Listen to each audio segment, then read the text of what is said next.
Well, the time is coming to 10:05. It is time for Biz Check, where critical business conversations are going to take for the place for the next 2 hours. Let me tell you something. The eyes of the world are on Beijing. And you're asking why? Because US President Donald Trump is currently meeting with Chinese counterpart Xi Jinping.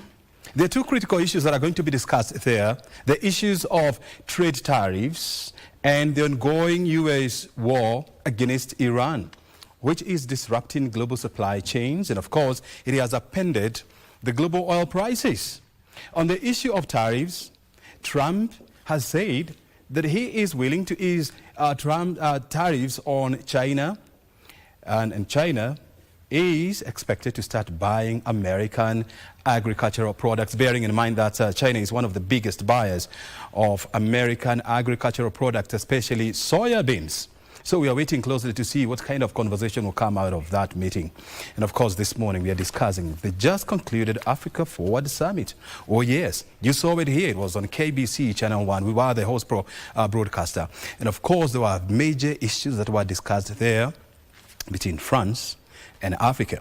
And remember, Kenya also signed 1 billion euros, yes, worth of deals, ranging from transport, maritime, security, name it all. And I have a team of guests who are going to guide us on that conversation. And we also have our reporters on the ground from Emura, Dikil, to many other places and counties around you. And of course, they're giving us an update of what is happening in your counties. My name is O'Brien Kimani, and watching Biz Check. We are live from Broadcasting House. This is our national headquarters. The first hour of this conversation, as well as the second hour, we are going to look at the just concluded France, Africa Summit, the conversations that took place, and most importantly, the conversations that never took place. Yes, that is what we are going to discuss here. I am in the company of two very well-versed people on these issues. On my left, we have Leonard Kafafa. He's a familiar face on this show. He's a policy analyst. He's joining us this morning. Thank you, Leonard, for your time. Yeah, thank you for having me again. Very good. Brian. And next to Leonard, we have Evelyn Koki. She's a leadership as well as management coach and strategist. She's also joining us this morning. Thank you, Evelyn, for your time. Thank you so much for having me. I just want to start with you. You know what was said during that meeting, but what was not said, and I want to hear this from you. Well, I think the elephant in the room was very visible, and that elephant was the fact that France has for decades, alongside other European countries, engaged in a lot of extractive capitalism, basically taking Africa's resources, exporting them to their mother countries, and adding value from their mother countries to the detriment of Africa. So you look at for instance, the French involvement in the Sahel region, where they have very recently been kicked out of the Sahel region. We're talking of Niger, we're talking of Mali, we're talking of Burkina Faso, and these are mineral-rich areas of the continent of Africa, and they have hardly ever benefited from their minerals because the French have traditionally extracted those minerals and sent them overseas, or extracted them rather, and given them low value in terms of what they really ought to pay. So that's the elephant in the room. The French have had their challenges, especially around the Francophone African countries, and it is still a thorny issue in a lot of those countries. And it is, I think, largely because this was a conference, this was the first French conference on Anglophone soil, so to speak. It was a conversation that was kept in the background so that this present engagement would be given time to flourish. In your own opinion, why do you think France chose Kenya as the entry point to the Anglophone Africa? Kenya has positioned itself very strategically. I would attribute it to the leadership of the country. This is not the first engagement that we've had with a foreign country. We've had engagements with America to the extent that the current President Ruto, during Joe Biden's tenure, was invited for a state visit to the U.S., something that is seldom accorded to African leadership, but something that shows the preeminence that the U.S. places on Kenya. And the fact that it's an entry point into the rest of Africa. Then we've seen the robust engagement that the president has also had with China. I think he's had a number of state visits to China. And there's a lot of significance in that, because China views Kenya also as the gateway into the continent. So this is hardly surprising that France now would choose to engage with Kenya. It is a first in terms of, not really a first, but it's another feather in Kenya's cap in terms of diplomacy. In the fact that Kenya is really pushing and positioning itself to be the dominant diplomatic voice on the continent. So this is, and I'm sure you have heard this before I go to Evelyn Korki. There are sections of people who are saying that the reason why France picked up on Kenya was the fact that Kenya has a tendency of bending to the whims of Western capitals, and in the African Union, Kenya is looking like it is the weak link when it comes to strengthening Africa's position on the global agenda. What would you tell such people? I think that is a nonsense on stilts. Absolutely. Yeah, that's nonsense on stilts. We engage, we are not in glorious isolation as a country. Neither are we in glorious isolation as a continent. We have to engage with the quote-unquote development partners because obviously we cannot exist on our own. But that engagement is not bending backwards, as others would want to see it.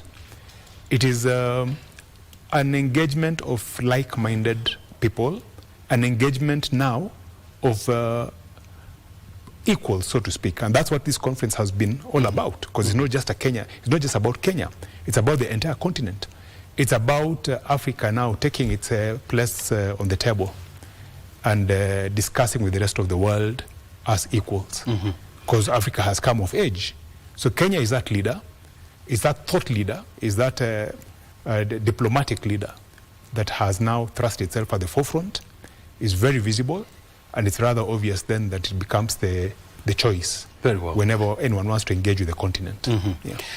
Evelyn, I also want to hear from you whether you agree with what Leonard is saying, and also I want to hear your thoughts. I mean, you saw the three countries, you know, from Sunday, Monday, and Tuesday. What happened from the bilaterals to the engagement with young people, business leaders, as well as investors. What is your assessment of this meeting? Do you believe, or are you of the opinion that it managed to achieve its core objective? Thank you. I think it's too early to tell. What I mean is that I would like to see what they do with the Nairobi Declaration, how it will be implemented.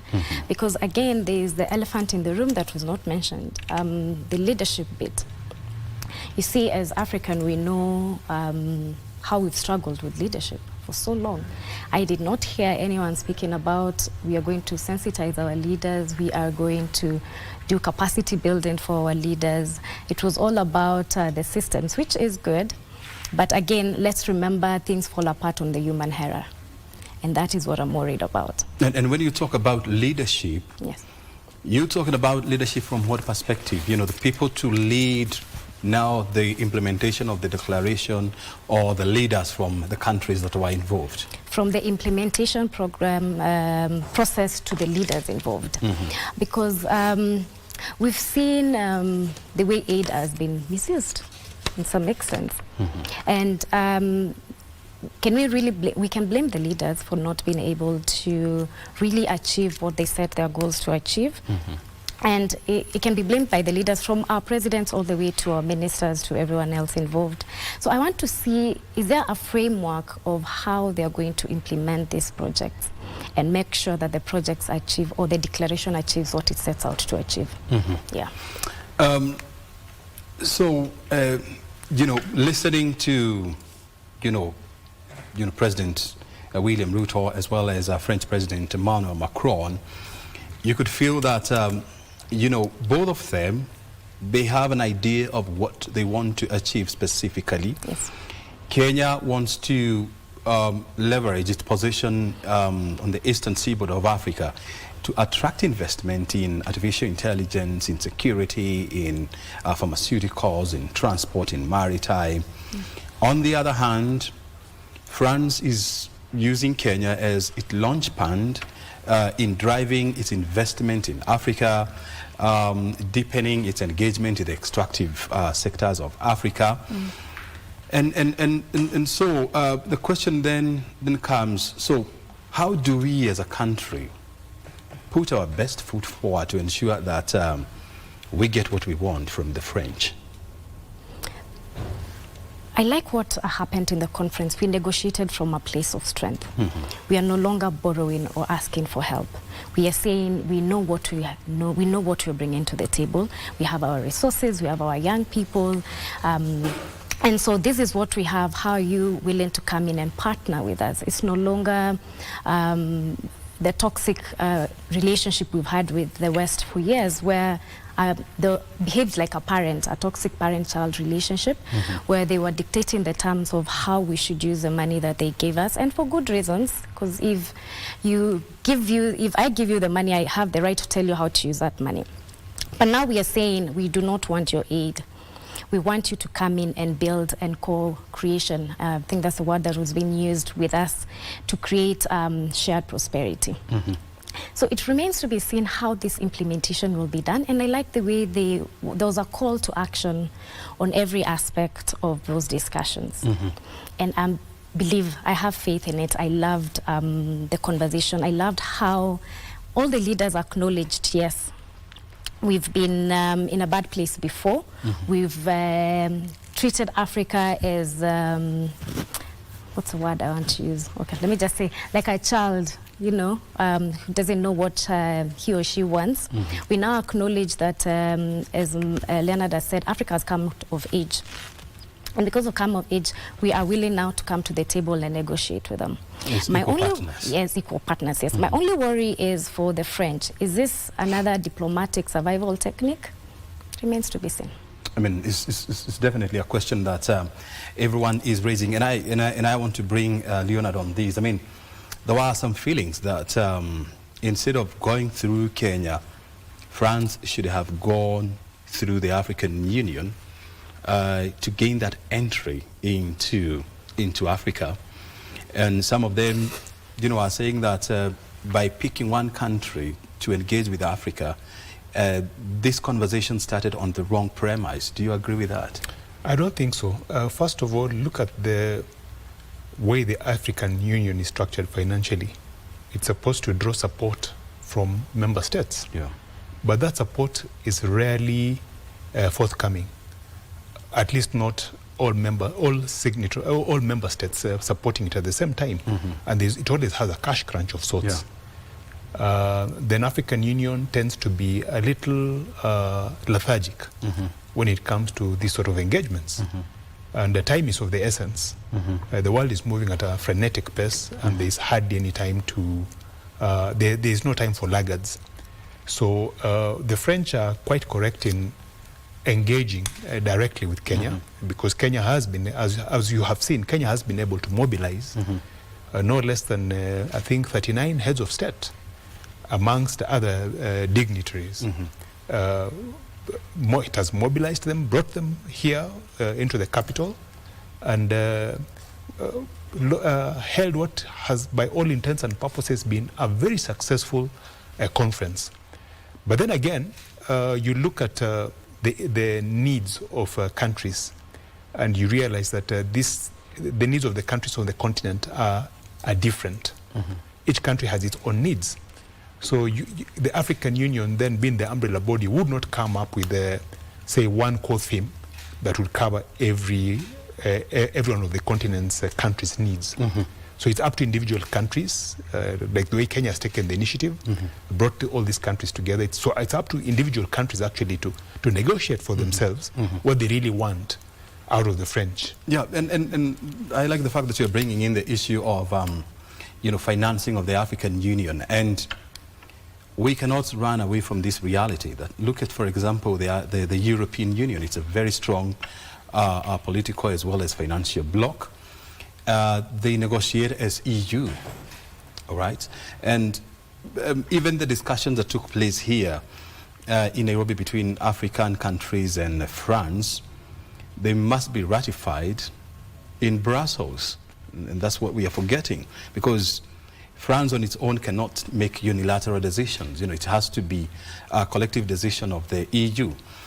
But when you look at the African Union, it has a population of about 1.3 billion people. The economy of Africa is about 3.7 trillion US dollars. The economy of France is about 3.6 trillion US dollars. But when you look at the funding of the European Union, and of the African Union, it's a shame that the 52 countries, the budget for African Union, 70% is generated from development assistance. And yet we expect the African Union to drive the agenda of Africa forward. Do we need to restructure AU? Do we need to disband AU? What do we need to do with AU to make it strong? Africa, let me be very careful with my choice of words. Africa is a work in progress. The AU is a work in progress. We have initiatives Since actually. 1963. Yes, it has taken America over 200 years to get where it is. And Europe has also taken quite a period of time to get where it is. It didn't happen overnight. And China has taken about 3,000 years. Yes, China has taken thousands. Actually, you're right, centuries now. Millennia. Yeah. So Africa is still a work in progress. It is getting there, albeit very slowly. A lot needs to be done to hasten it. And some of the initiatives that I can see towards making one cohesive Africa are initiatives like the Africa Free Continental Trade Area. Yeah. We are signatories of that. Quite a number of countries are signatories of that. And that accord presupposes that there will be a collapse of borders within Africa to allow free movement of goods and services, to allow pooling of resources, so that Africa then can fund a lot of its initiatives, including the AU. The other initiative that is close to my heart is the Single African Air Transport Market, called SATAM, which also seeks to collapse the borders, the aviation borders between countries, so that we have what we call one open sky policy, where airlines can move freely. African airlines can move freely within the continent, yes, to facilitate trade and commerce, to facilitate the movement of people and goods within the borders of Africa.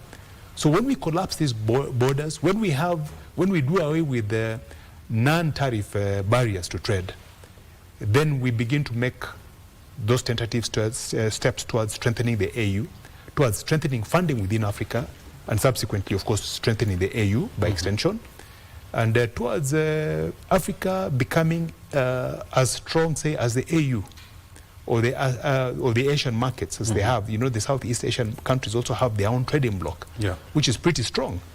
So we are there. We are getting there. We are not there yet, but we are getting there. We are taking tentative steps, and it's a function of time. It's a question of time. Yes.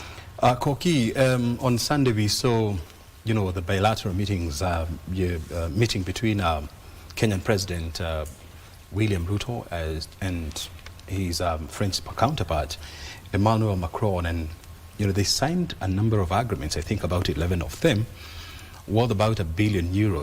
That's about 150 billion Kenya shillings. And these are from roads, maritime, railway systems. When you look at those agreements, which one struck you? The one really struck me was one on health. Health. Because the realization that we import 90% of our vaccines, 99% of our vaccines, and 90% of our medication from Europe or from Western countries, it's worrying. And we need to figure out how to manufacture our own. The reality is we do not have probably we don't have the technological know-how, or we don't even have the financing to do this on our own. These are industries and companies that require a lot of investment. And I like the conversation on pulling our own resources to fund some of our projects. It was interesting to note that we have $1 billion in our own savings. So it means if we were to do proper cloud funding, we can be able to finance some of our projects on our own. But before we get there, we need development partners. And again, on an equal footing. And so the agreement that was signed on to establish some of these manufacturing companies in the country was really, really good for Africa and for Kenya. It's a good starting point for us, and I'm looking forward to seeing how this will lower the cost of medication and even give us independence. Because you remember, like COVID, we didn't have a choice on the kind of vaccine. Did they even do research on Africans? And so this will give us a bit of autonomy on such sensitive issues as health. Yeah. You know, in the past, and this is now something that that is coming to an end. We used to see a situation whereby Western leaders, when they have an opportunity to engage with African leaders, the whole conversation was lecturing African leaders on democracy, on human rights, on leadership, on all manner of things. It used to look like it was a lecture room more than a bilateral talks. Yeah. We didn't see this from French president, apart from the incident at the UN, where he told people to keep quiet. What do you make of this? There's, leadership and organizational development, and there's a global reset. We are seeing it in, if you have conversations with parents, they'll tell you, I can no longer tell my child what to do. I have to explain myself. We've seen this with the Gen Z movement. They're no longer taking the political godfathers. They're like, you know what, we've had enough. We see this in the workplace, intergenerational conflicts, where employees are saying, I don't care how long you've been here. I don't care if you have 20 years, 30 years of experience. I care about what are you doing about my growth right now. And so this is just macro issue playing on a bigger scale. The world is resetting. Top-down conversations are no longer working. Command and control is not working. And so French, like I said, I don't know if this is a diplomatical survival technique, but they're very good at it. They've realized we've used force before, we've used conditions before, it's not working. So now let's try a conversation. Let's try partnerships so that they can still maintain I don't want to say relevancy, but yes, in the continent, and be able to bring everyone on board, because it's the whole thing of forcing in the West Africa, it didn't work, and so they've moved to Africa, to Anglophone, which is Kenya, and they're trying a new strategy, and yes, it's working because it's a whole reset. We are seeing it in our families, in our agencies, national and now global stage. Yeah. Leonard, I mean, they say that for you to understand the future, you must first of all consult the past. And when we consulted the past about, you know, the French in Africa, and more so in the west part of Africa, you know, it is laden with painful memories of violence, of killings, of looting, and all that. And that's why there is a growing resentment in the west of Africa when it comes to dealing with France.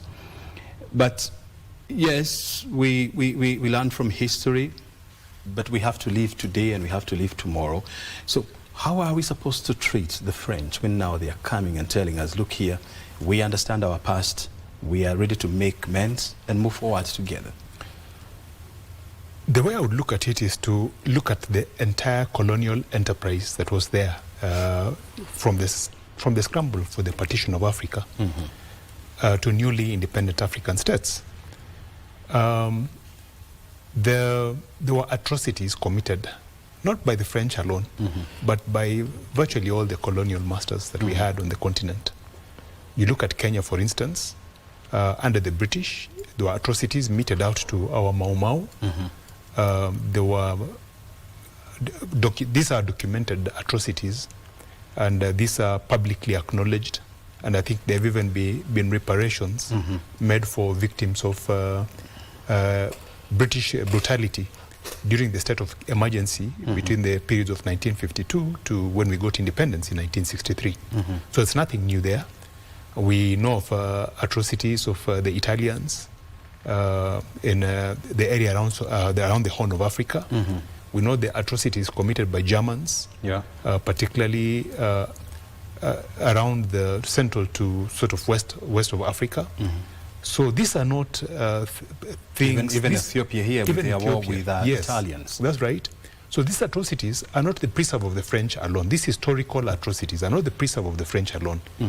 They are part of what I quote-unquote call the colonial enterprise. That's what it was then, and it was a blight in the history of colonialists. It's something that cannot be wished away. It's something that we look back to avoid ever getting into such a precarious situation again as a continent. But that said, it does not preclude us from engaging with our former colonial masters, wherever they are. It does not preclude us from engaging with them because their atrocities are acknowledged, in part atoned for. Of course, they can never be fully atoned for, because what they did was actually beyond the pale. It was beyond humanity, you know. So are they capable of doing that today? The human being is capable of all manner of cruelty, given the opportunity. I mean, we've seen our own Africans. I mean, very urbane, sophisticated people behaving with terrible cruelty. I mean, you've seen the smartest people on the streets taking part in mob justice and actually putting what we call necklaces on suspected robbers and setting them alight in broad daylight. And these are respectable people. These are people who probably are church-going and who you would never ever think they would contemplate such a kind of thing. So it's human nature. I think... also look at what is happening in Ukraine and Russia. Look at Ukraine and Russia. Look at Palestine. I've even flattened. I was listening to a BBC interview yesterday, and it was said that the Russians, after following the diplomatic visit of Musalia Mudavadi, the Russians then rushed to put Kenyans on the front line so that they could eliminate all traces of Kenyan involvement in the Russian war. I mean, that's cruel, because it means all those Kenyans who have disappeared in Russia will probably never ever come back. That's cruelty, and it's something that is human nature. And of course, we must not forget that the British people did the same thing during the First World War, the Second World War. That's right. They took Africans. Yes, put them on the front line against the Germans in Tanganyika, when they were fighting against the Germans in Tanganyika. The Africans actually, I even know of people from my home village who suffered a post-traumatic stress disorder on account of British atrocities during the war between the British and the Germans in Tanganyika. So these are things that happen, but as we said, we have to move forward as a continent. We have to move forward as a country. We have to move forward as a people.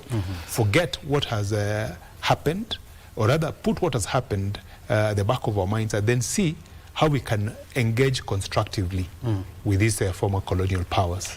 Yes, where they can make reparations for their misdeeds of the past, we push them to make them. Where they can't, we push them to trade with us on an equal footing. So we cannot avoid trading with them. Very well.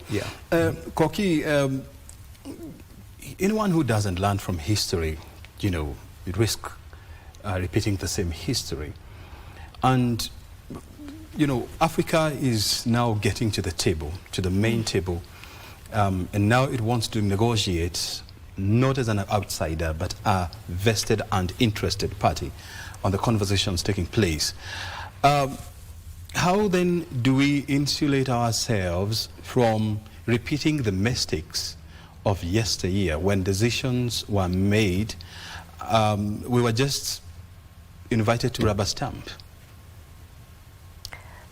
By doing exactly what Ruto is doing. I have to commend him for that. Calling them, the fact that this summit happened in Nairobi is a statement in itself. We are no longer going to them, they're coming to us.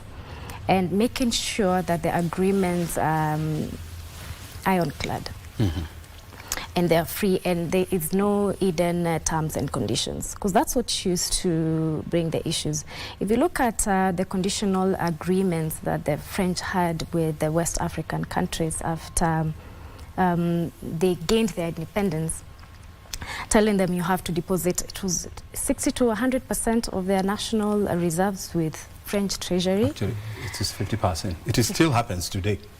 Even today? It still happens. My goodness. Okay. I mean, 14 West African countries, their currency is called CFA franc, yes, which is tied to the French franc, fortunately. Yeah. Interesting. Okay. I actually didn't know it still happens. Yeah. Yep. So it's making sure things like that are no longer on the table. Looking at the agreement critically and making sure our interests are protected. And one of the ways we didn't get to do that in the past is because we were asking for aid. And I am so glad that the USAID tap was closed. It was brutal, but it was necessary permission slip for Africans to be told, you know what, it's about time you ventured on your own. Because they would treat us like we were living in a rental and they were the landlords, and anytime we misbehaved, they have the power to switch off the lights. And those agreements worked against us because, again, he who pays the piper calls the tune. I give you my money, I have to tell you exactly how you're going to use it. Now we are realizing we have resources. And in fact, one of the psychological issues that brought is on a global scale. We saw imposter syndrome. You would see that our industries, I'll give you a Kenyan-made water, let me use phone, and a phone from Europe, and you're more inclined to take the phone from Europe because you don't believe in our own worth anymore, because they made us believe that. And so Ruto is moving the conversation now and saying we are capable of doing our own innovations. We are capable of doing our own factories. We know exactly what we want. You don't have to tell us what we want. We know our needs more intimately than you will ever know them. And so we are negotiating from that strength. We are saying this is what we have, and bring in your contribution as a partner, and together we can grow together. And it's from that aspect of scrutinizing every single line item of those agreements to make sure that they will never again sign a dotted line to increment ourselves. And I also like the conversation on the UN Security Council. Yeah, it's very interesting to note that it said 6 European countries had the veto power. So you guys are there, they will just come and veto whichever decisions they want because it favors their interests. And so now Ruto is saying we can no longer allow that. We want those agreements renegotiated. And so the French government to say that we'll take this to the G7 and see how we can renegotiate, bring in Africa as a permanent representative at the UN Council. And also to say we are going to restructure the international finance architecture to reflect the strength that Africa brings to the table. It's conversation in the right direction, and the forward thinking of the summit is called. Koki is bringing in the 5 permanent members who yields significant power within the global security agenda. And you're looking at the US, you're looking at France, you're looking at Britain, you're looking at China and Russia. France is the world's 7th biggest economy. and with a population of about 75 million people. When you look at Africa combined, you're looking at 1.3 something billion people. And so there is a strong case that Africa deserves to be a member of the 5 to make it 6. India, of course, is also wanting to join so that it can become 7. France is saying that, you know, I listened to the French president, he said, yes, Africa deserves to be on the table. But there is the talking and then there is the walking. How would we expect France to walk the talk to get Africa to that point? What we must realize is that, and I like what Kokia said. She said that we are no longer being looked at as recipients of aid alone. We are taking our place at the table as equals because we have something to offer. So the world, Africa, first of all, must realize that indeed it has a lot to offer the world, and that the relationship is not one way, it's symbiotic, and that the world really does need Africa, and that is why there is this second scramble for the resources of Africa. Even French involvement in African affairs is really nothing new. They are trying to position themselves in that new scramble because we have people like the US who are already there. We have China who've come in rather strongly. We have Russia who have actually upstaged the French in the Sahel region. We have Gulf states now as well, really looking to have a piece of Africa. And we've seen their involvement in the economics of Kenya, particularly when it comes to aviation. So Africa has a lot to offer. And because the world is really looking to eat, this is now the time to leverage and push for a permanent position. And the French cannot afford to give their word now and take it back at some later date.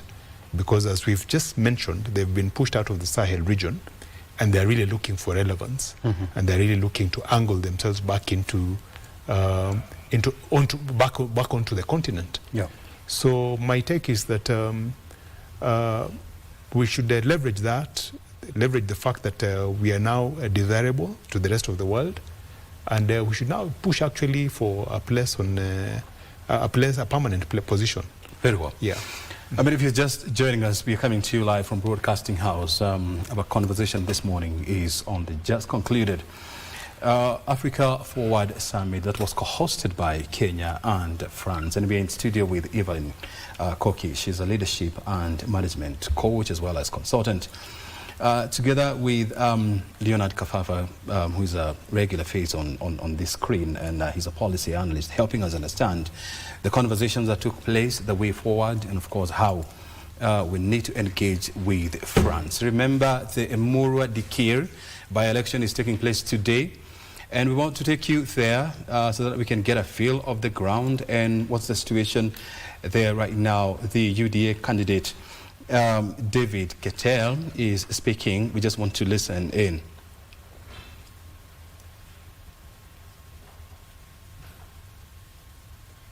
Well, unfortunately, because of the weather there, the signal is not very clear, and so let's try to stabilize that, and then we'll come back. Let's go to the coastal city of Mombasa, where the institutions of surveyors of Kenya, you know, their meeting is underway. Let's listen. I can't see clearly who is speaking, but let's listen. Probably we'll pick it up from there. So, Women in Space Kenya, we support them. We are having Open for me this. My hands are a bit. Space education and mentorship outreach, very vibrant, that goes out to schools, primary and secondary schools, to try and demystify space, to make that young man generate interest on opportunities in space sciences and technologies. And we also have forums that we create for creating public awareness on basically the utility and benefits of space technologies. In closing, let me just say that we are having an upcoming conference. It is a conference that is dual in nature. We are having the Kenya Space Expo and Conference, the 3rd edition, but also alongside it, we also have the Global Data Festival. The Global Data Festival speaks to generally use of data on issues inclusivity, ensuring that we have equitable access to data for purposes of, building resilience in communities.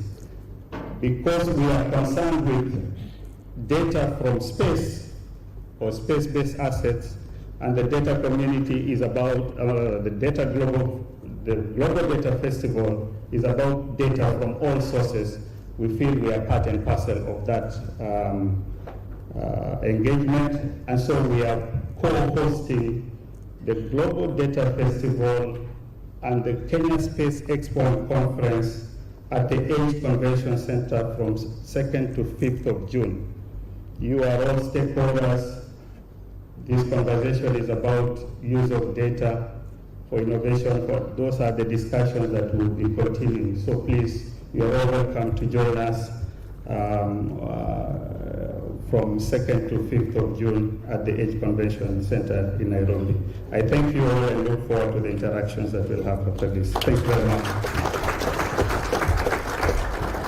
So, thank you very much, the DG KSA, for that presentation. We appreciate KSA for the continuous effort, noting that a high number of professionals in this room, they trace a base of prayer in most of their activity, and most likely it has to be a secret image. And then the technical user of this secret data is most of these people who you can see here. So that is it. I will now go to request again. 2 questions. I can see the hands up already. Institution of Surveyors of Kenya, they're having their annual meetings in Mombasa, and some of the conversations taking place there is how to strengthen the profession of surveyors in Kenya, and they are calling for stricter regulations, and especially on the curriculum. Well, I was telling you that we need to go to Murwa Dikir. A critical decision is being made there today. It's the by-election day. We have Vincent Keter of United Democratic Party, UDA, yeah, let me call it UDA. He's speaking, let's listen in.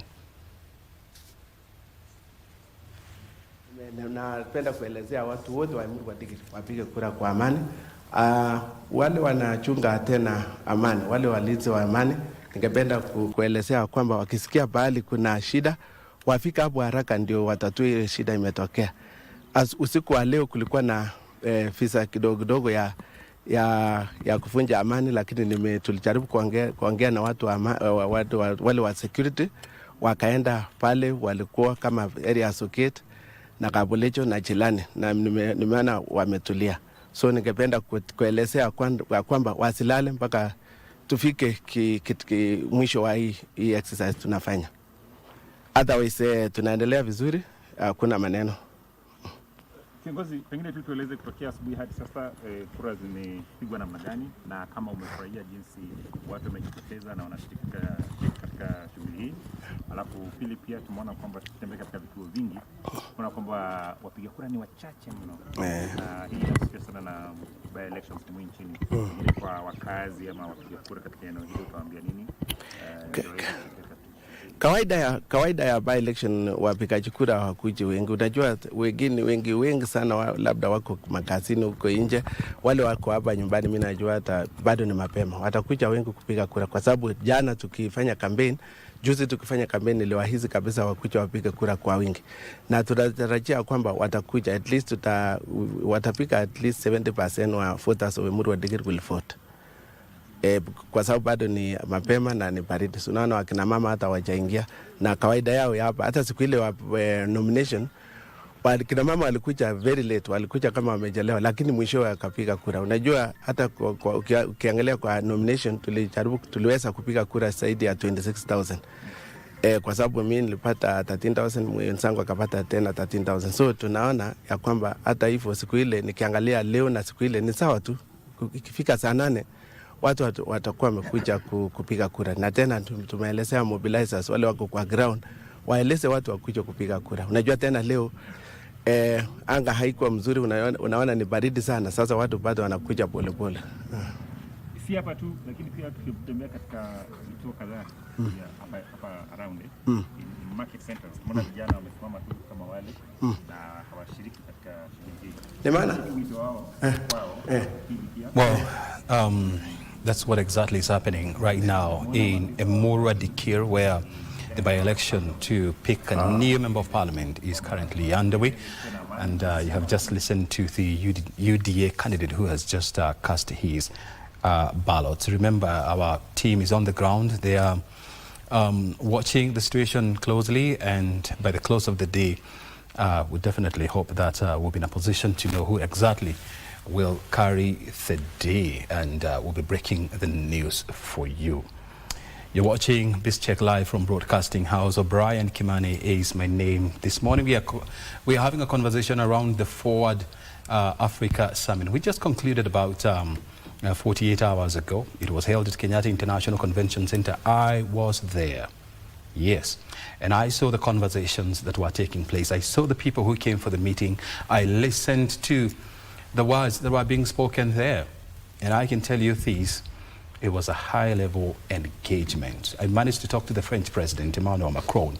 He confirmed that indeed the conference was a great success. And these sentiments were also captured by his Kenyan counterpart, William Ruto, who said this meeting was a great success. I'm in the company of two people in the studio. They are experts in their fields. We have Leonard Kafafa, who is a policy analyst.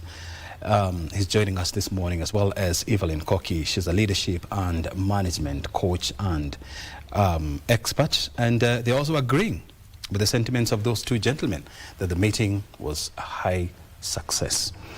One of the issues that came out from that meeting, President Ruto has been at the forefront, calling for reforming the GCA, or what we call the global financial architecture, whereby, Africa, because of its history and poverty levels and other things, it's unfairly treated when it comes to financial matter, and especially when it comes to borrowing.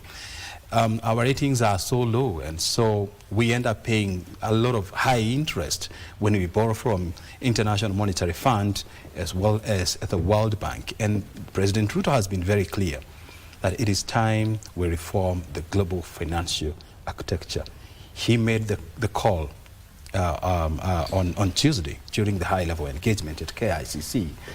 The question is this: is his message finding backers here at home in Africa? I think it is, because the cost of global financing is not just the preserve of Kenya alone. The high cost of global financing does not affect Kenya alone. It affects every country on the continent, virtually every country on the continent. Yeah. So it's a big problem. Mm-hmm. You find that borrowing costs on the continent are twice those of other countries outside the continent. Yeah. They are twice those of the US, say, or France itself, or China, when they are borrowing from multilateral lenders. Mm-hmm. You also find that the credit rating agencies are private enterprises that are based in the global north. In the US, we have rating agencies like S&P, Standard & Poor, Fitch, yeah, and they are all private enterprises actually. Mm-hmm. They are based in Western capitals. They are based in Western capitals. They score us whichever way they feel necessary. Sometimes the way they score us is not reflective of the reality on the ground. Mm-hmm. And the feeling is that we are... They are still stuck with the old mentality of an Africa that is sick, illiterate, with all manner of social ills. Yes. Even with these advancements on the continent, even with our ability to marshal our own resources and to pay back loans that we have taken from multilateral lenders, Africa is still considered a risk. In fact, there's a phrase that they use when they come to lending to Africa. They talk about Africa risk premium. And there's a premium that is always attached to Africa that is based on entirely on risk. So that our loans are extremely expensive. But I like what the president said on Tuesday. He called for the mobilization of our own resources so as to de-risk Africa, the entire continent, and to advance, so as to finance our own development. And he called for the empowerment of already existing infrastructure, financial infrastructure within Africa. For example, the Trade Development Bank, which is an African initiative, the Africa Development Bank itself, the Afri-Exim Bank, amongst other institutions. He called for African countries to fund them, to increase their shareholding in these institutions, so that we can then take charge of our own lending, rather than be dependent on lenders from the global north.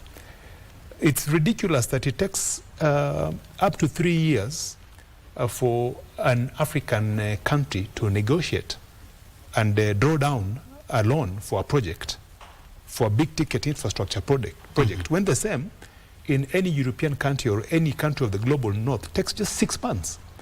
Because in between, you know, those 3 years, there's first of all priorities shift. There are opportunities that are lost to our people in terms of employment, in terms of deployment of that crucial infrastructure. Then there's the time value of money that is absolutely lost in the 3 years that or so that it takes to negotiate that loan and to draw down. If we strengthen our own institutions, if we also push for the restructuring of the global financial architecture, as the president is saying, then it will bode well for the continent. Yeah. And look, you know, when you look at Africa, you know, with a debt of about $690 billion US, and out of the 39 countries that have borrowed from the Bretton Woods institutions, and when we are talking about BW, we're talking about the World Bank, we're talking about the International Monetary Fund, you know, their systems were set up 80 years ago when they were founded back in 1945. And they're using not the Africa of 2026 to price their loan. They're using the Africa of 80 years ago to do this. But on the other hand, 21 out of the 39 countries that owe the Bretton Woods institutions, they're in high levels of debt distress. So they can default given any time. So then, how then, first of all, do we restructure our fiscal policies here in Africa so that we become strong and we can empower our bargaining leverage? That's a question I want you to respond when we come back, because we need to take a short break and we're coming back. I mean, if you're watching us right now, we are live from Broadcasting House and this is Biz Check. We're taking a short break at exactly 11, and then we are coming back to continue with this conversation.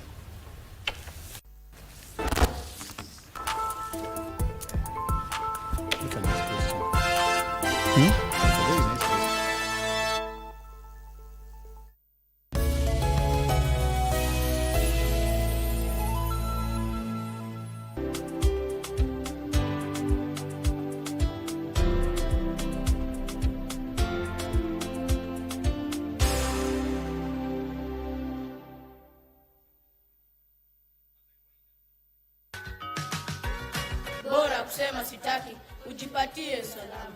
Kwa kila hapana unayosema ujue ni ushindi wa heshima yako, ni mwango wa ndoto zako na ni hatua mbele kwa maisha yako. Asanteni. Vurugu nyumbani, mwadhirika wa uonevu, sababu za maumbile, urithi wa familia huleta ukatili nyumbani.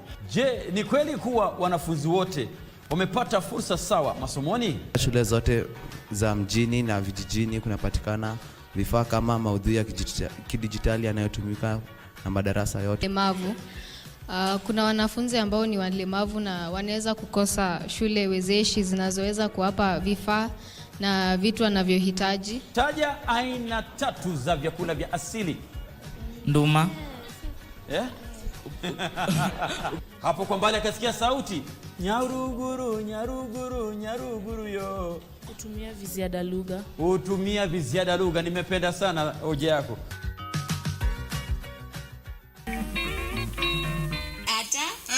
nakuja kuchukua, sio tabu hivyo. Na shapasi. Kimaliza nitapitia hapa nkienda steni nitakuregeshea. Sitakuchoma. Hapa ni mkono wapata moto makerekani. Haya pasi hiyo, lakini hala pasi yenyewe si yangu. Utumie ukimaliza tu niregeshe. Toke kule ninatoka mwenyewe na haraka zangu ninakuja kuchukua changu. Leo waje kuniambia changu hakiko changu ninakukabidhi wewe. Leo kiko nyumba ya pili. Wewe ulipata mahari ya kumuoa Amina ukashindwa kununua pasi. Imevunjika mkono ukimwomba msamahani, huo mkono utawekwa binadamu. Sasa si pasi mpya itanunuliwa. Wewe wajua pasi hakuna.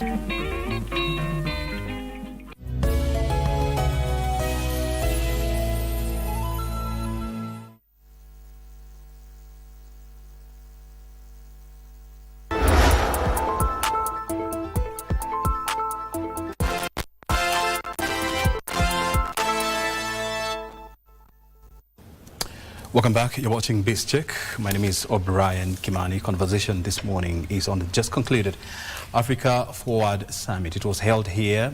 Kenya was the first Anglophone country to host this meeting since the 1960s when Africa and France started engaging.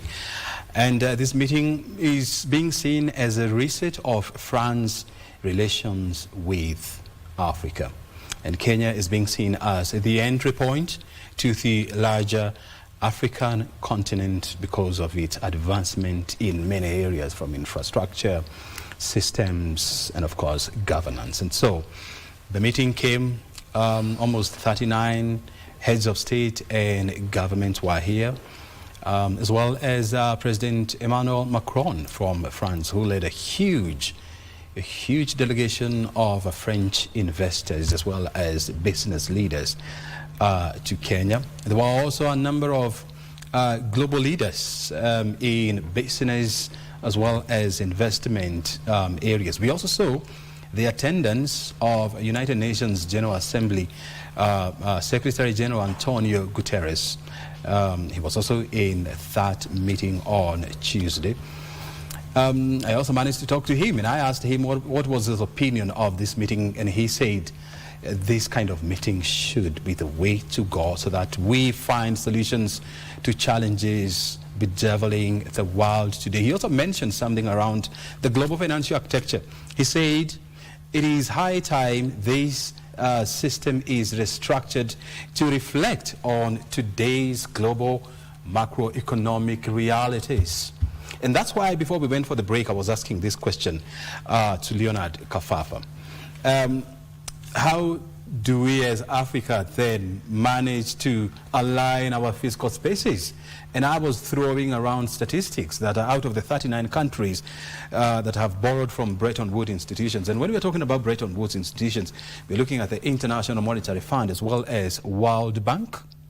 And out of the 39 countries, 21 countries are in the process of defaulting. They are in a stage that we call debt distress.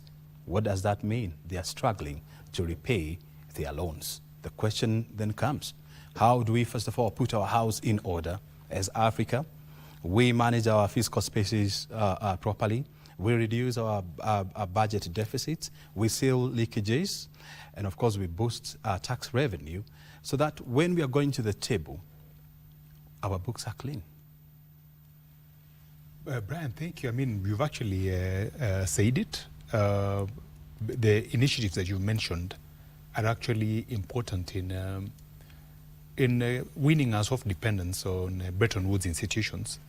But let me take a long-winded approach. Then I'll come back to your statement. Bretton Woods institutions are called lenders of last resort, meaning that countries go to them when they have no alternatives. And these lenders of last resort, to be fair to them, do not put guns on people's heads to force them to borrow. It's countries that go to them when they are at their lowest, when they are most desperate. That's right. So we have to figure out why countries become that desperate. And the answer to this is the fact that African countries have a tendency of abusing their resources. And this is seen in a number of ways, what we call now illicit financial inflows that come into the into an economy, and that do not help the economy. Statistically, by the way, it is said that these financial inflows, these illicit financial inflows, are actually 3 times the amount that we get as foreign direct investments on the continent. Yet they do not come to do anything on the continent. We are talking about inflows from, say, tax evasion in jurisdictions within the continent that are touched here. We are talking about inflows from misappropriation, say, of aid that really happens on the continent quite to a large extent. So what you've just talked about is we need to put proper governance structures in place. We need to have coherent collective policies that are geared towards action to stop these illicit financial inflows within the borders of the continent, so that somebody stealing within East Africa cannot go and stash their money in Mauritius, as happens, because it's a tax haven. Or somebody stealing from South Africa cannot now come to put up high-rise apartments within Kimani or other places on the continent. So that activity has to be stopped through policy. So I think that is the way out. We need governance. Koki is a governance expert. So we need governance, proper governance tools. In Kenya, of course, we are taking our tentative steps forward. I think we are much better than most countries on the African continent. To check government, of course, government has the executive, rather, to check the executive is parliament. Then there's, of course, the judiciary as well. Parliament now comes in terms of laws and other excesses that the executive would ordinarily unchecked meet on the people, because the executive has the monopoly of violence. So the judiciary comes in to check that monopoly of violence. We have institutions like the Auditor General, who comes in to look at the expenditure of government and government agencies. And then we have also the control of budget. So we have institutions that are working as we speak. Sometimes not very effectively, but they are working, and they are work in progress. So from a policy perspective, that's what we ought to really focus on the continent, so as to preclude ourselves from always going back to Bretton Woods institutions because we are desperate. Very well. And it's good that you're bringing in the issue of the IMF and World Bank being the lenders of last resort, which means that you've tried many other avenues and you have failed. You've actually been shut off from many other avenues. Yes. That is why you're going So this is the only avenue. Correct. For you to get out. And so you've got to dance, you've got to dance to the lyrics, as we normally say in the streets. Quite correct. In fact, Bretton Woods institutions, knowing that you're desperate, always come up with conditionalities that favor them to your detriment. Most of the time, they are to your detriment. And I'll give you an example. The same happens with banks. Same happens with banks. When you're desperate, then you're not in a position to negotiate. You don't have leverage. Look at the finance bills, for example, the one of 2024, where 8% tax had to be added on our fuel, on VAT on fuel. That was a dictation of Bretton Woods institutions. It was not a making of our own as a country, but we were desperate. Then you look at their current push, Bretton Woods institutions, particularly IMF, to categorize securitized funds. We have securitized funds from the road development levy. We've taken a portion of those funds. We have used them to get commercial loans, and we've used those loans to pay pending bills that have been pending for decades now. But the IMF is not happy. Why? Because it moves us away from dependence on them. It makes us independent. So they are pushing for those funds to be regarded as sovereign debt. If they are regarded as sovereign debt, it means we raise our debt profile, we near the debt ceiling, and the only other recourse then is to go back to them again to enable us to meet our budget support and for budget support and other things. But the fact of the matter is that those funds are not really debt that is tied to the sovereign, because they don't come from the consolidated fund.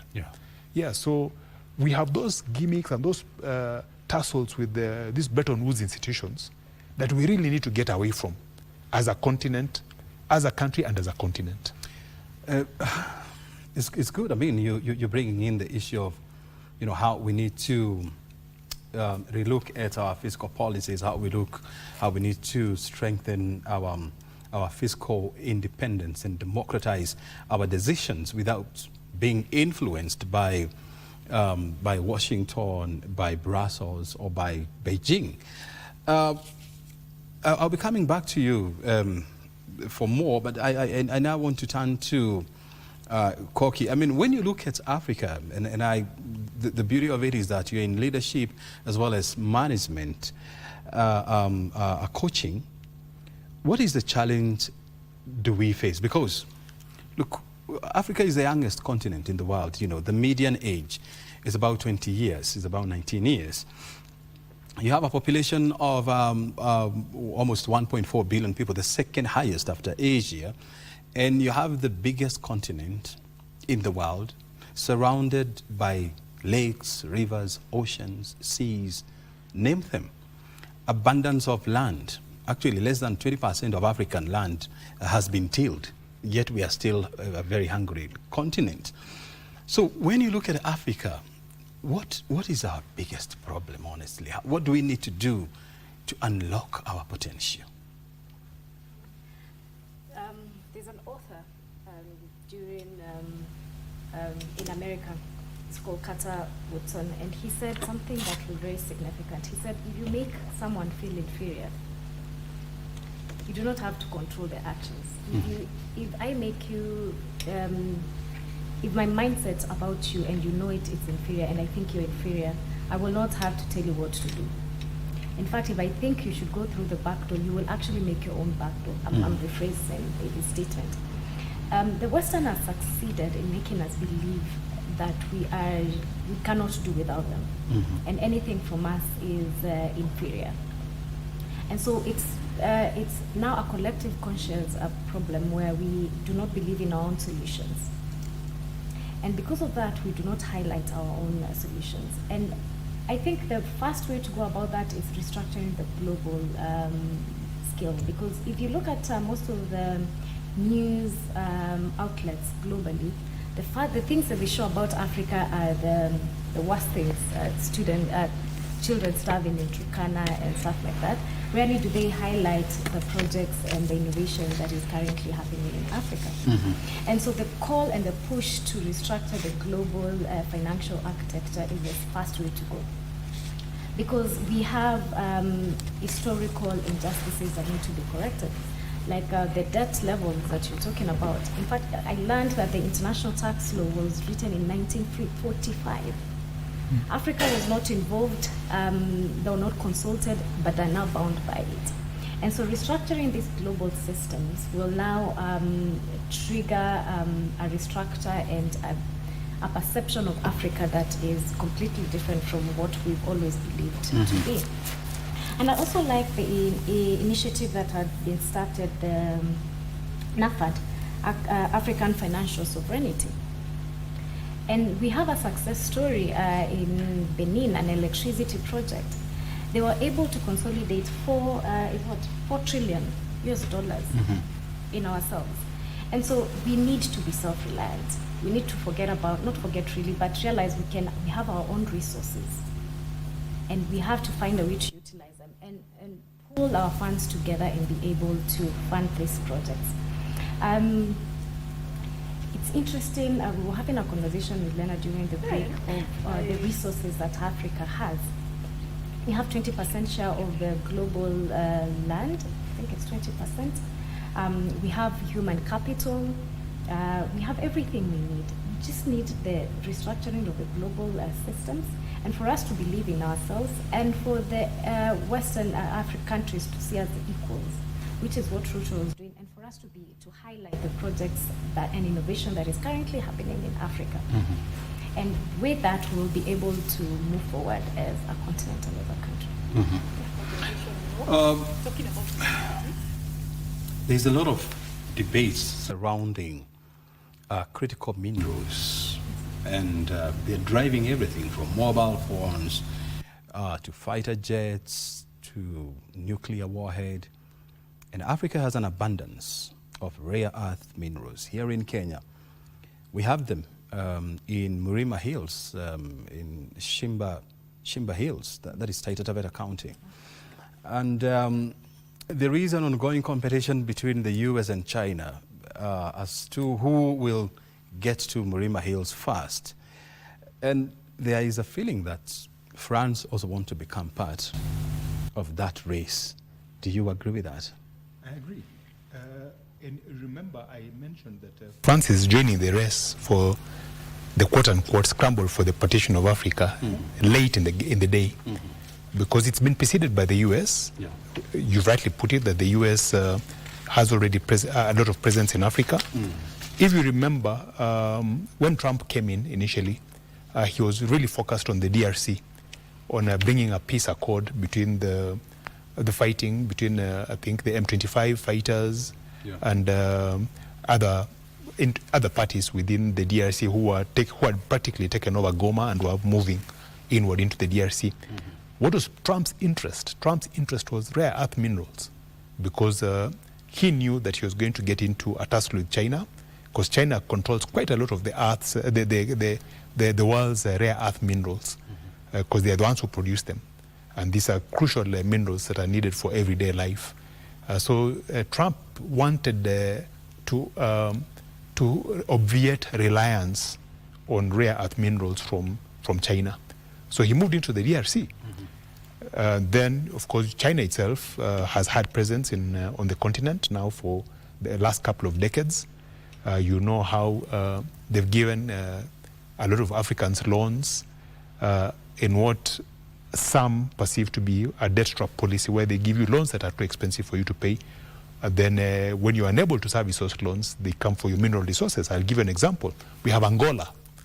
All the oil that Angola produces, Angola is a big oil producer, but all the oil that it produces is in hock to China. Everything goes to China to service loans.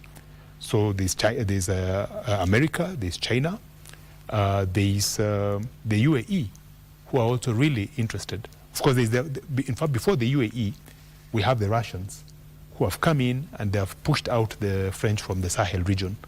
Again, the Sahel region has a lot of coltan. It has a lot of uranium, which the French has been extracting for decades to use for their energy transmission. And then you have the UAE, who are actively involved around Sudan, who are actively here, with in Kenya involved, seen by the number of flight frequencies that they have into the country. I think they have about 60 frequencies every week flying into Kenya and flying out of Kenya. So France is now joining at the tail end of it, because it realizes that if it does not join in, it will be left behind. Africa is a place to be. Africa is the place to Africa is the place to be. Is it joining the race too late? And this is a race highly dominated by China, and the US is also trying to make some breakthrough. It's not too late, but what Africa really has to take care to do is to avoid being taken advantage of, again, like the colonial enterprise did. We have to fight back, and I see it happening. It is happening now. No, we are fighting back. This conference is a pushback. It's a pushback against extractive capitalism. And I see even the language of this conference reflecting that. I mean, look at energy, for instance. The world is pushing Africa to move to renewable energy, which is a little unfair, because the world has had a 200 or 300-year head start in using fossil fuels to develop themselves. Now they come and they say, we want you to stop using fossil fuels, and we want you to focus purely on renewable energy. Because you're polluting the world. Because you're polluting the world. But Africa is now saying, no, if we have to take that transition to renewable energy, it has to come, there has to be an exchange for it. One, our carbon footprint, I think globally, is less than 2%. So we are really not polluters as such. Two, that transition has to be tied to access to capital. It's not free. You can't develop for 200 years. When you're fully developed, when we start developing, now you tell us to stop using our tools of development. and to focus on other tools that you're using. And of course, I mean, when you look at our contribution of CO2, yes, it's about minimal. 5%. It's actually of the less. global contribution. Yes, actually, I think our carbon footprint is about 2% of the global. So it's really a conversation now that we are having, and we are flexing, and we are telling them, no, look, if you want us to move to renewable energy, if you want us to make that transition, give us the credit that we need to play catch up, so that we now operate on an equal footing. So Africa is flexing, and it's pushing back.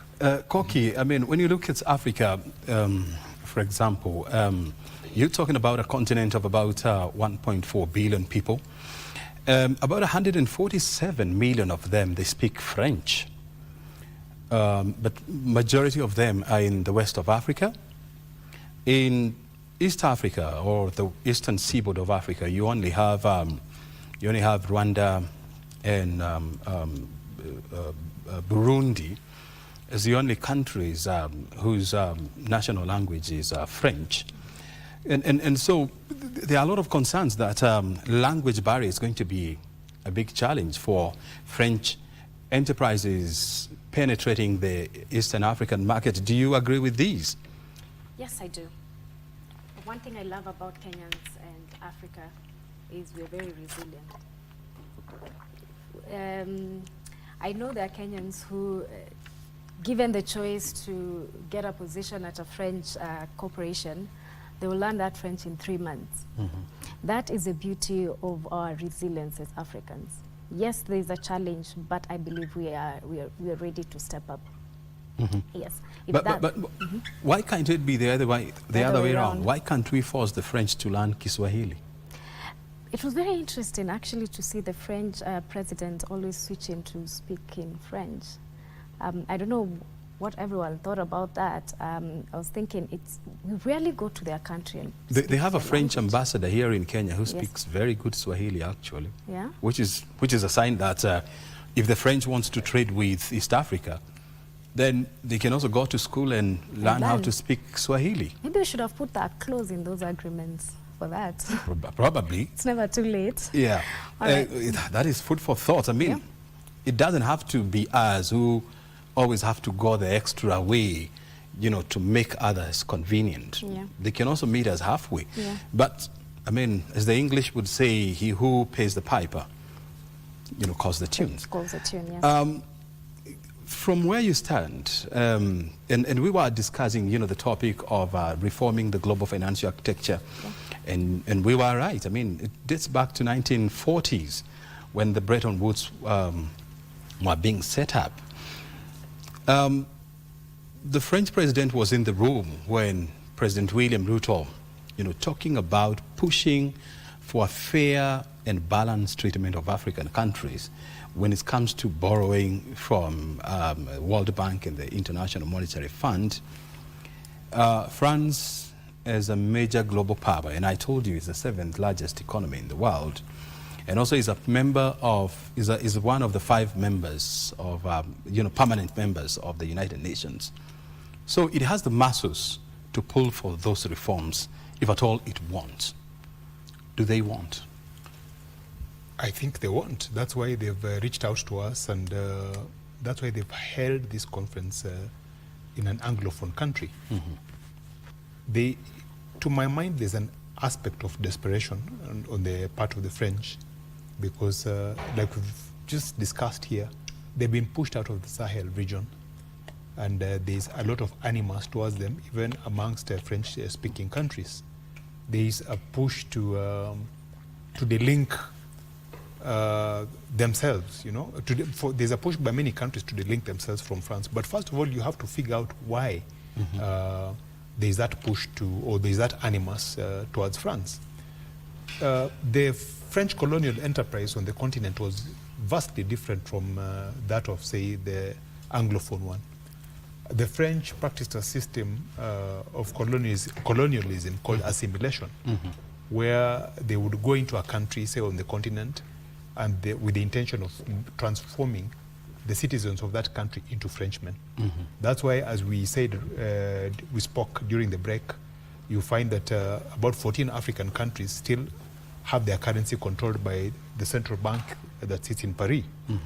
And their currencies are pegged to the French franc, which is unfair in this day and age, you know. So those sort of shackles where African countries have had their minerals extracted and exported to French have created a lot of resentment over, to France, sorry, they have created a lot of resentment over the years. And there is now pushback from citizens of Francophone countries to drop those shackles. So France is now looking at Anglophone countries where we do not have as much baggage, where we are also willing to engage, but on an equal footing. And my thinking is that they will not, this is their last ditch effort to have relevance on the continent, and they will not compromise on that effort. They will play ball. There is also a feeling that France is learning from China. China, you know, was the first country in the world to establish what they call the China-Africa Summit, which is held, I think, is it annually or biannually? I don't have a proper recollection of that, whereby it is held in a revolving manner. It's in Beijing, and then the next time it is in an African country. And France is trying that model of, instead of inviting African leaders to go and have meetings in Paris, France is willing to come to Africa and engage with the African leaders on the African soil. Do you agree with those sentiments? Yes, I do. Yes, I do. Them coming to us, it was a statement in itself. But again, we need to have tools in place to check what they said against what will be implemented. I'm glad there's a talk about having a digital tracking system to be able to see if these funds have been released or where the funds are stolen. So that's a good initiative. And also our civil societies can take up that role of checking the implementation so far, and if France is actually sticking to their word. Yeah, so I believe it is important. Yeah. And then when it comes to deepening, you know, cultural ties, because you know, we know France is the cultural capital of the world. And when you look at tourism, for example, Paris is the most visited city in the world. France is the most visited country in the world. I think this year they are looking at almost 120 million visitors going to their country. Kenya, we are struggling with 3 million visitors. And the reason why you have France attracting so many people is because of their culinary tourism, cultural tourism, as well as fashion industry. What can we learn, or how do we leverage on France's opportunity or position to also grow our tourism here in Kenya? I was expecting to see something like maybe establishing a little Paris in Nairobi, for example, maybe. Yeah. It probably would have been a good point. Sorry, have That's I okay. Go ahead. So, it's okay. I disagree that we need to establish a little Paris. We have a lot going for us. I recently spoke about the product offering that Kenya has and how it needs to be revamped in order for us to attract the numbers that we need in terms of tourism. And I compared us with, say, Tanzania, where you have a mass exodus, you know, into the country for a number of reasons. One, they have products like, of course, away from the traditional beach and safari, they have other products. Like they have the Zanzibar Festival.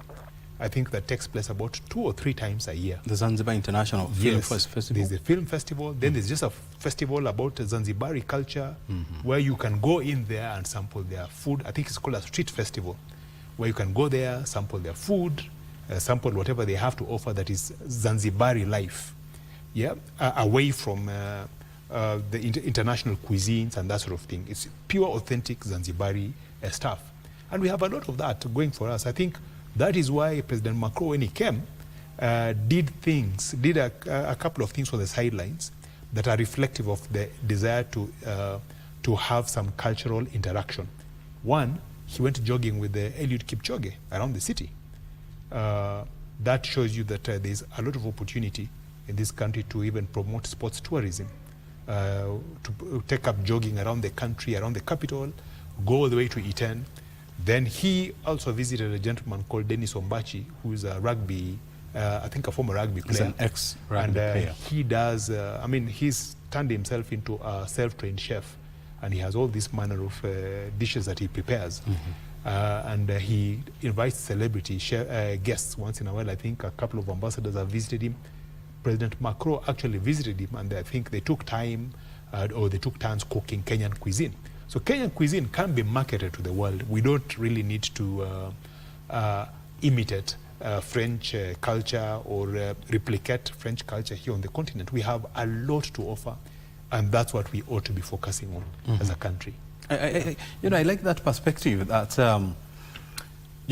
looking inwardly and looking at the products that we offer. And unfortunately, I mean, when you look at tourism in Kenya, it's the traditional safari and beach. The world is moving away from that. I mean, a tourist is not going to come from Beijing, Tokyo, Japan, Cape Town, or wherever, just to be spending a whole week watching lions and elephants. I mean, they need more than that. And I like the fact that we have been trying to diversify our products and offer more. And every day of my life, I'm struggling with the question why Kenya is not being marketed as a shopping destination. Look at, for example, Dubai. Dubai also attracts about 100 million people. They don't go there to watch animals. They don't go there because they have great beaches. We have better beaches than them. But Dubai has shaped itself as the transit hub as well as the shopping destination of the world. We have some of the biggest malls in Africa, and I'm going to name them, from Sarit Center to Two Rivers, TRM, name them. So why is it taking us too long to realize that the modern tourist is changing? They want to do many things in one place. And so how do we, and France has managed to do that very well. They don't have wildlife, definitely, unless, you go to their zoo. And so, Koki, from where you sit in terms of leadership, how do we drive, the image of Kenya, not just a traditional beach and safari holiday, but it can be a meeting a destination, it can be a honeymoon destination, it can be a wedding destination, it can be a holiday, a shopping destination. How do we do that? We have a branding and positioning issue. We barely, and access as well. Some of these things that we do other than safari, they're rarely known out there. Like you say, in UAE, everyone knows if you want to go shopping, go to Dubai. Yeah. We need such products. And our biggest issue, I think, is also we've assimilated so much to the Western. So they feel, I come to Kenya, I'm just getting the same thing I get in Paris. So we need to have festivals. I have a friend during COVID, she made a lot of money on Airbnb teaching how to cook African meals. So it shows that there is market for what we have.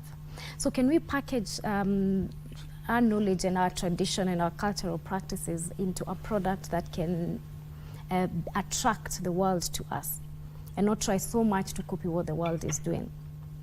Can we have festivals, like you're saying, like the Zanzibar one? Can we have festivals of our culture? Like Maasais are trying that, but still it's not on a global or on a national scale. Can we have such on a national scale where we know if you come to Kenya, you can go to this particular, or during whichever month, especially the low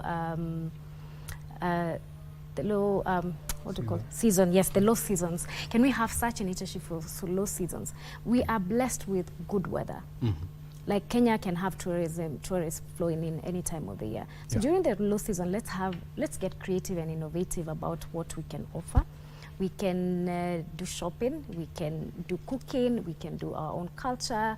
We have 47 tribes in Kenya. We can have each showcasing what is prominent about that culture and how that culture is different from another. We've fought the things that can really attract the world to us. We've tried so much to be like the Western, and that is not helping us. Yeah. We are trying to bring Western pictures, Western images, Western philosophies into Africa. Yes. And you are raising a very, important point here. Yeah. Why do I need to fly all the way from, let's say, Brussels or Manchester to go to Kenya and do shopping and buy the same things that I can buy in UK, in China, in Japan? So there must be, what are you offering that I won't get in my country? I can see you want to say something. I want to add on to this very interesting conversation. I like what she said. She talked about low season. And there are a couple of points I would like to make. One, even as we drive up numbers, even as we push for numbers to visit the country, there are two things that we must be cognizant of: the gateway and the means to that gateway into the country. By the gateway, I'm talking of Jomo Kenyatta International Airport. It has to be expanded. There are already plans, of course, underfoot by this administration. I think they should be breaking ground in a couple of months. To the president talked about breaking grounds before June. That's right. To expand it, I think initially it's at its capacity right now at 8 million passengers. There are plans to expand it to 12 million passengers. Then thereafter, put up a brand new airport terminal building and a second runway. The second critical one is a national carrier, because all these countries that you've mentioned, Dubai, France itself, are supported. Their tourism is supported by a national carrier, not by outsiders. So we have to strengthen our own national carrier. Without Emirates, Dubai would just be a patch on the sand. Without Air France, France would be nothing, would just be another European city. Kenya Airways is our national carrier. We have to invest heavily into modernizing it, into making it world-class, so that it can bring in these visitors that we are talking about, because it's no point of marketing aggressively and then lacking the means to access the country. But to your point again, or rather the other point that had been raised is about low season, and I really like what the president has done in bringing this whole seminar together. This is low season. This is traditionally Kenya's low season, when we have the least number of visitors coming into the country. And in other jurisdictions, they have what you call MICE events, that is meetings, incentives, conferences, and exhibitions during the low season. Yeah. And they're all this manner of packages that are built around that low season to facilitate these MICE activities. So this meeting, I think, now proves that what the president is doing with regard to building, refurbishing or rebuilding the bombers of Kenya is the right approach. We are diversifying our income streams as an economy, and we are making sure that we have the facilities in place. First of all, the airport, then the national carrier, and then the conference facilities. We have hotels already. I think we have bed space of over 40,000. Very good bed capacity we now. have bed capacity of over 40,000. So what we just need now are the numbers and the other attendant infrastructure to facilitate these numbers. But then again, to your other point, what are the other activities that we can do away from the traditional beach and safari? We have, we are blessed with two mountains in this country. We have Kilimanjaro on one side, accessible to us, I mean, even through the Tanzanian side. And then we have Mount Kenya. Why haven't we ever marketed that? Yet people flock in their hundreds of thousands to Everest every year. Despite the fact that the weather there is inclement, there are people who will even stay for 2 or 3 months on the foothills of that mountain. Very good. Waiting for the weather to clear before they can come up. Very well. Yeah. I mean, if you're just joining us, I keep on telling you this. We are on KBC, and we're live from Broadcasting House, and you're watching Biz Check. We want to go to Safari Park. where the Board of Architects and Quantity Surveyors is having their annual meeting there. Alan Aoko is the reporter on the ground. He's now joining us so that he can give us some updates on what's happening and what is being said at that important forum. Alan Aoko, if you can hear me, take it up. Yes, thank you very much, Brian Kimani, there in studio. We are live from the Safari Park Hotel here, attending the Borax this year.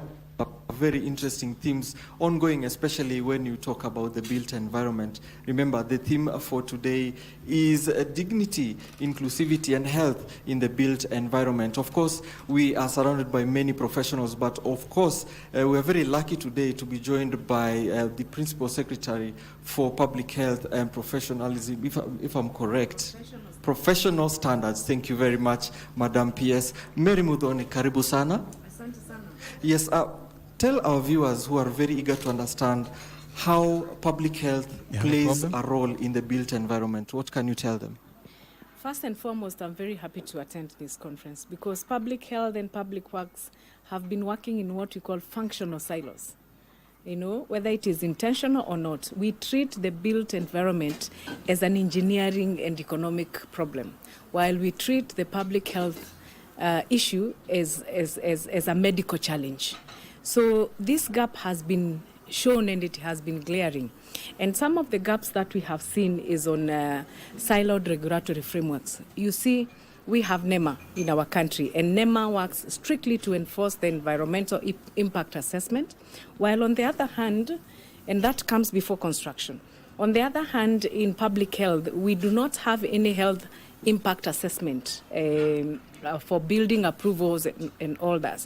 So we will need to institutionalize health impact assessment for all major public and commercial infrastructure projects in our country.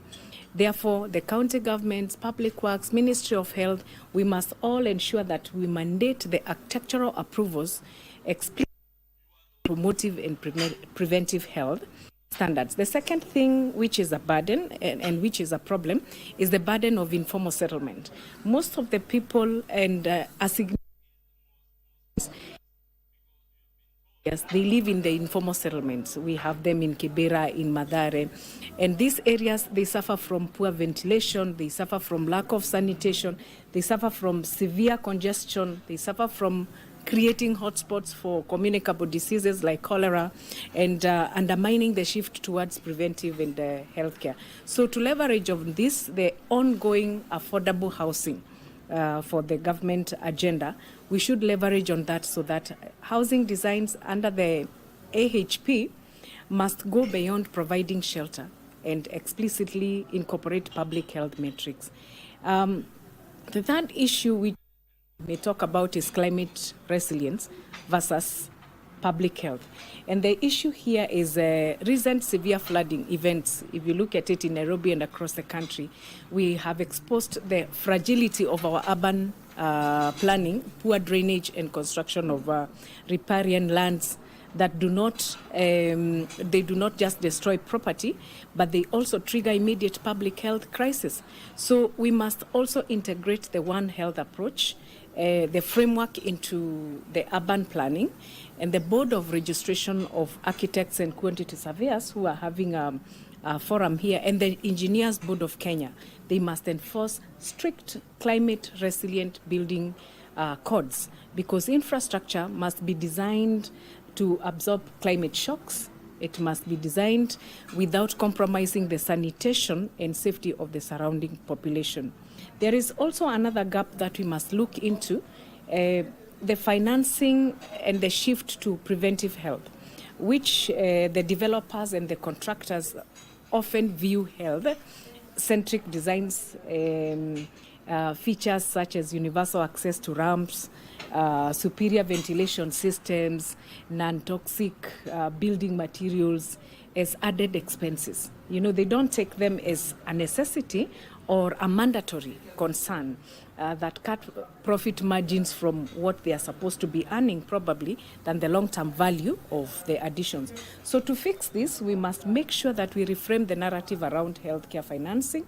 And in the Ministry of Health, you have seen we have a robust move from curative to preventive and promotive by rolling out our community health promoters, coming up with our primary care networks, ensuring that the communities are well sensitized on preventive and promotive, and the success of the Social Health Authority in the transition of universal health coverage, which rely heavily on reduction of the national disease burden. Therefore, the final gap which I find is the professional education and sensitization. Many a times is when the curricula for architecture and quantity surveying and engineering in Kenyan universities, it only focuses heavily on physics and very little physics design and cost management, minimal integration on public health principles. And to fix this, it is to initiate and ensure that this collaboration in the review of curricula in our universities, the Ministry of Health, the Architectures and Engineers Board, and they must be trained in concepts like neuro-inclusive design, trauma-informed spaces, and the epidemiology of the built environment. So the move from rhetoric to reality must be now. And it starts with conferences like this, where we agree on the ways forward. I've already given the gaps. So I know where, when I go back to my office, where I need to reach out to my counterparts so that we avoid the functional silos that Public Works and Public Health has been working on. Thank you. That's very interesting, because now you anticipated almost all the questions I was about to ask. However, we can also talk about from where you sit. Yes, because this one is now for the public. The issue of sensitization and capacity building, which you've talked about, from where you sit, how well do you think we can sensitize the public to understand their rights? Because many of them need these facilities, but they are not aware that there's a way they can actually get them. Like you said, some developers may say it's a high, expensive item to bring inclusivity into their building. How can we capacity build the public? Really, many of these things is about enforcement. We don't need to reinvent the wheel, really, because the policies are there and the books are there. Everything is in writing. It is maybe rotting in some shelves somewhere. It only needs a very intentional, person and action to be taken. And it starts from conferences like this. That is what I said. We are here today because I intentionally want to work with Public Works. And I want to look into the gaps and we fill them together. You have seen I've talked about curricula. We need to also pull in the Ministry of Education into our caucus so that we are able to come up with intentional way forward. Maybe forming a task force that is going to give us a deliberate and detailed information on how to move forward. Many a times is when people get ill in houses that have no ventilation at all, and they keep coughing and they say, hii kikohozi yangu haiishi, but they don't know it is the structural design and architectural design of that house that is actually causing pain to their families. And it causes pain not just to their health, but it also causes a problem to their pocket, because and it also spirals into the national economic declining. When I go to plan for how much I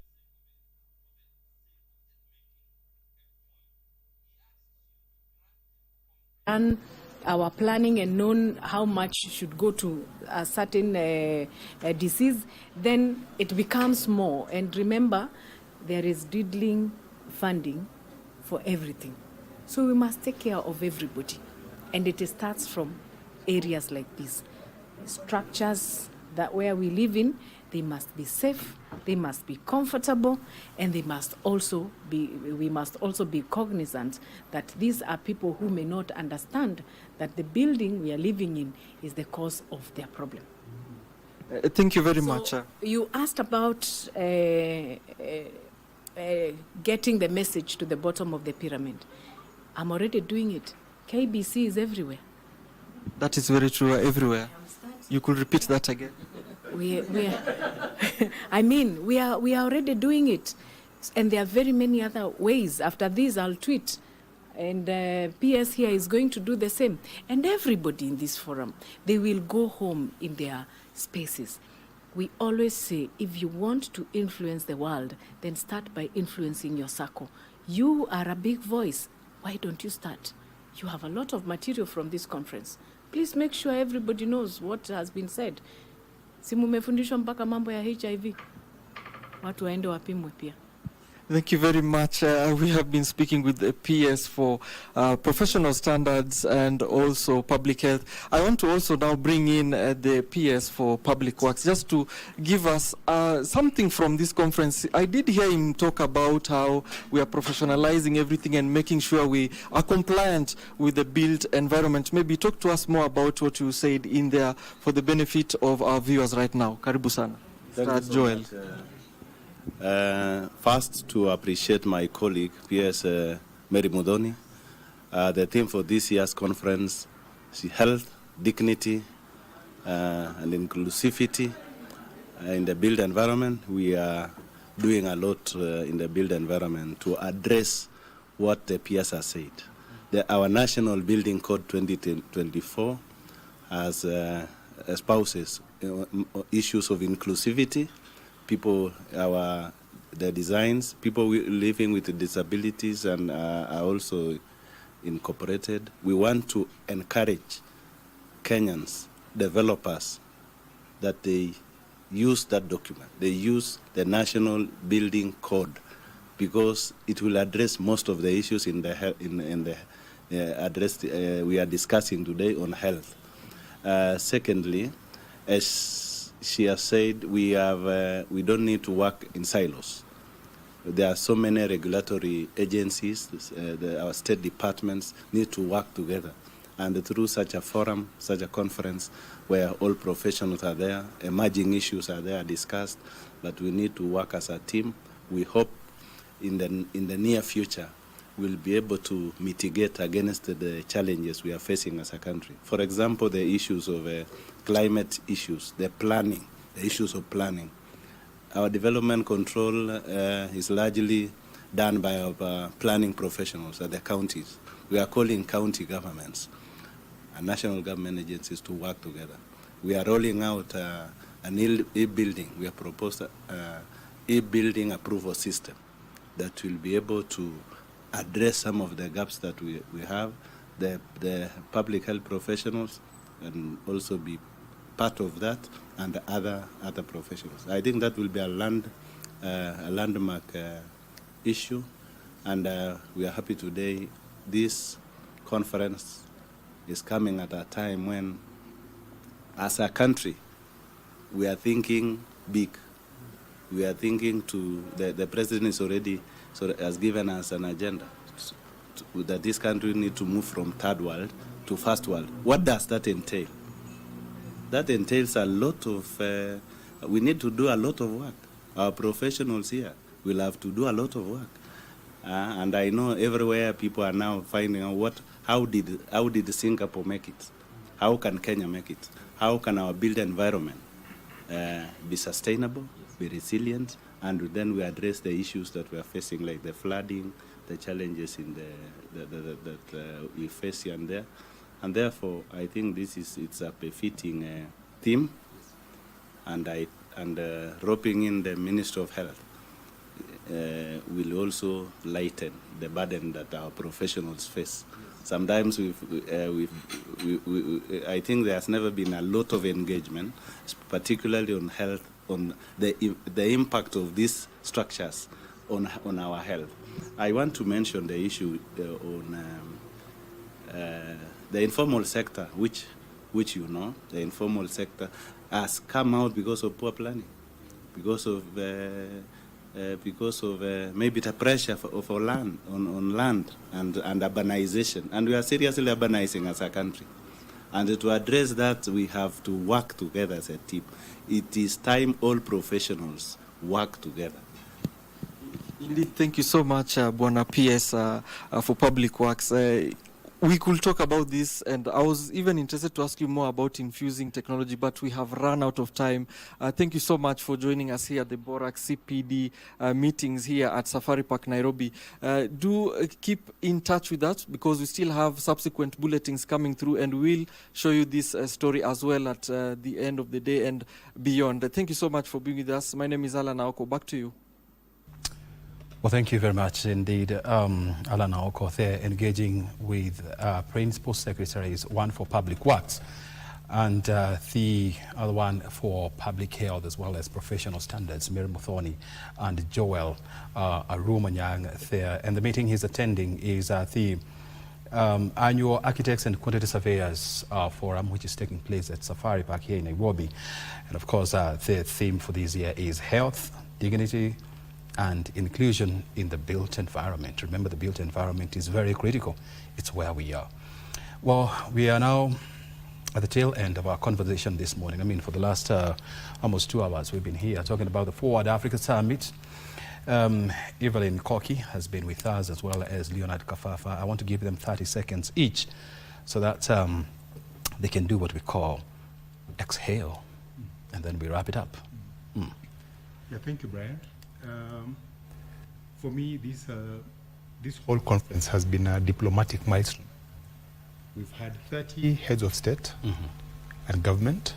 We've had 4,000 delegates. We've had the UN Secretary General Antonio Guterres.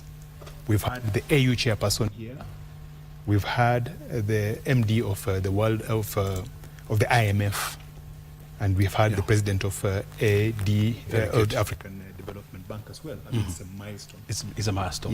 Yeah, in 10 seconds. We finally have our head in the game. Finally recognized our worth, and we're coming to the table to negotiate from a place of strength. Very good. Yes. And I like that. I don't want to add anything. We are on the table, and we are going to negotiate from a point of strength. I mean, you've been watching this conversation from our national headquarters here in Nairobi. My name is O'Brien Kimani. Thank you for your time. Remember, Kurunzi Mashinani is coming up next. Stay right here for that. Bye.